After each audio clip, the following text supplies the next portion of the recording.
This is the Nespresso Vertuo line coffee maker. It can make espresso, it can make drip coffee in a way. It just depends how much water it adds to the pod that you are using. So if you look here, now this drawer is not included. There are different kinds of pods. For example, these are espresso pods, these are the drip coffee pods.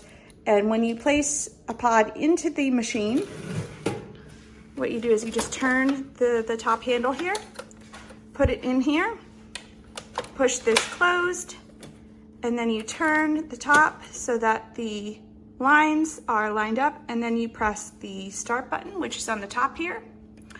Once you do that, it actually reads what kind of pod you put in, or recognizes it rather, and it uses the appropriate amount of water in order to make whatever kind of coffee you'd like.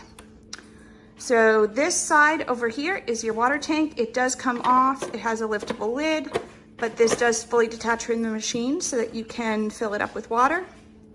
Over here is your bin that holds your extra or used coffee pods.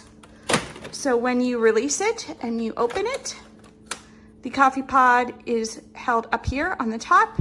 It slides down and it goes down into this bin on this side so that you don't have to touch the hot coffee pod, and also you're not making a mess. Now it does have a nice drip tray, and I really have to say that this coffee maker is a little bit on the pricier side. I think it's around $200, $220, but I really like the taste of the beverages that come out. They seem to be very fresh.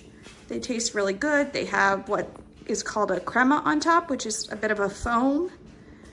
And I actually have not had any need to clean this coffee maker really. It seems to sort of self-clean. I think there may be some descaling solution you can use.